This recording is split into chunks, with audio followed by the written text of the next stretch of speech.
evening everyone! Today mag-isa lang ako dito sa bahay at magluluto ako ng aking fish fillet.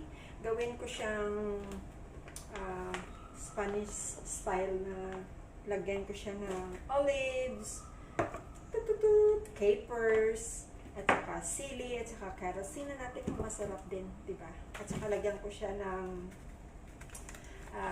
my favorite na bitter gourd. Tingnan natin kung hindi tayo makaan ni rice nito. So, tara, let's go! So, first, painit ko lang yung ating pot. Kasi gusto ko iprituhin ko muna yung aking fish fillet. Pero lagyan ko lang siya ng salt at saka pepper. Lagyan ko siya ng cracked black pepper. Hindi siya kawali pot.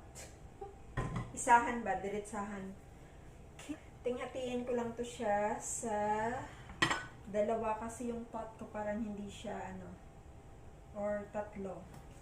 Hindi siya ganun kahaba or ka-wide. I think apat.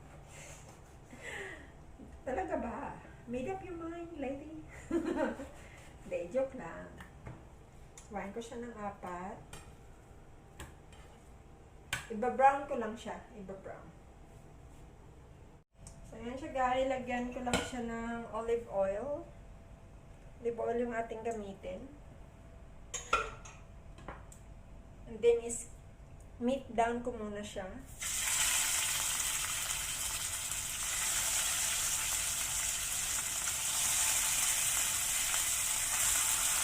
Habang nagluluto tayo ng ating isda, magbalat muna tayo ng ating garlic.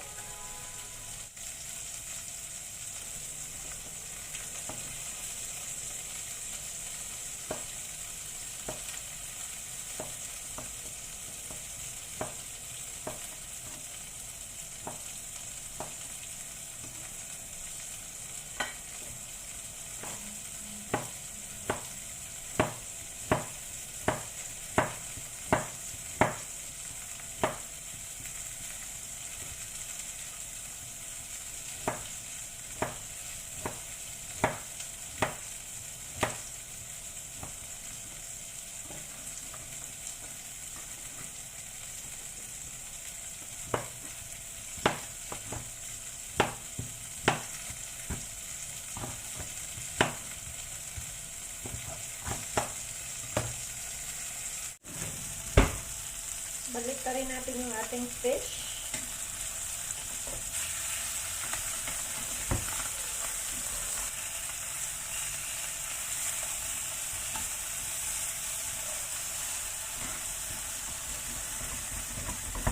Sorry guys, nagdurog. Pero okay pa rin yan. Pagkatapos, lagay ko yung ating garlic. And then, hayaan natin siyang maluto dyan. And then, lagay na rin natin yung ating carrots. Then, patakpan natin siya. Dito naman, iwain natin yung ating bitter gourd.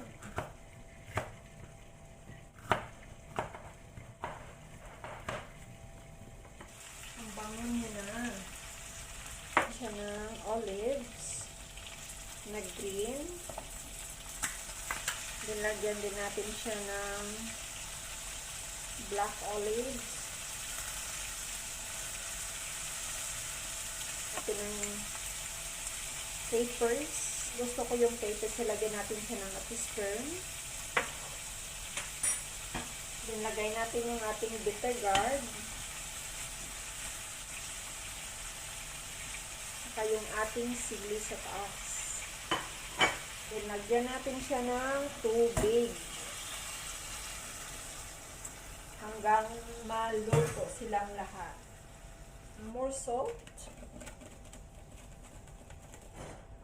Yung cracked black pepper.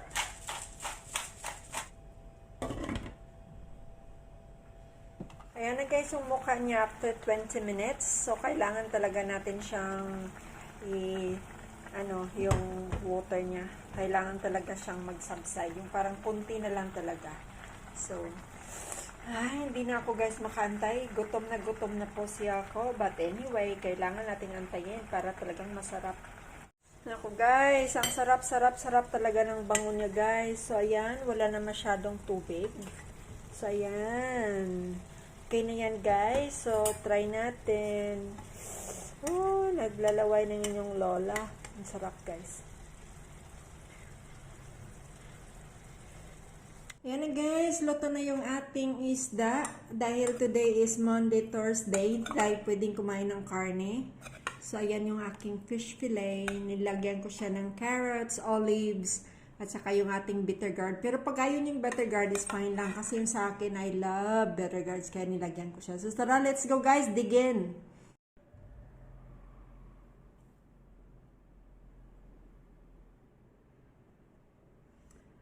Hello guys, thank you for this blessings.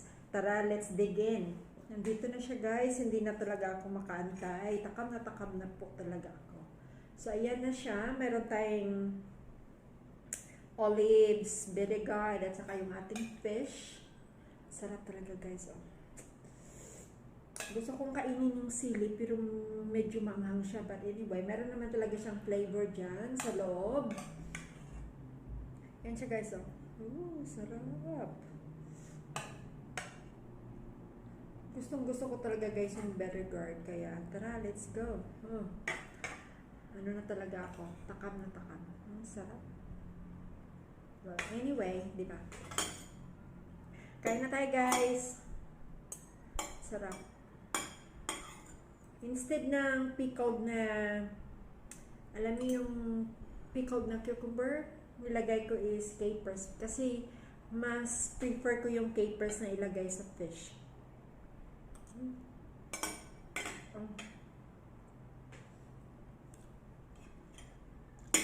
Sira na naman ang diet ng inyong lola. Sarap guys, as in. Sarap ng kamay. Kaso lang,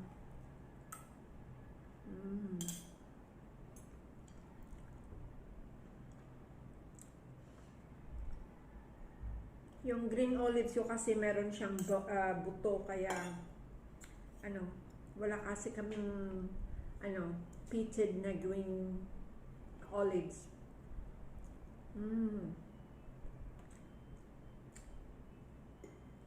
As in, sarap na sarap talaga guys.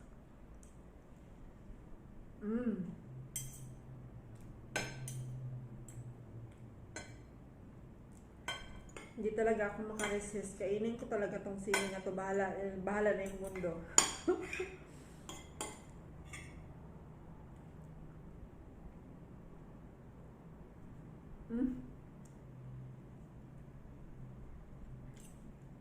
Sarap talaga guys.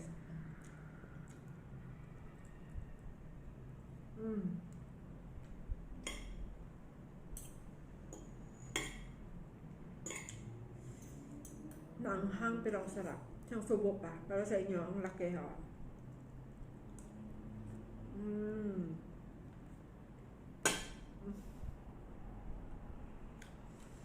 See you later guys. Kain muna ako. Enjoy ko muna to.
Yan na lang guys yung natira. At least nakahati ko nila. Sarap kasi.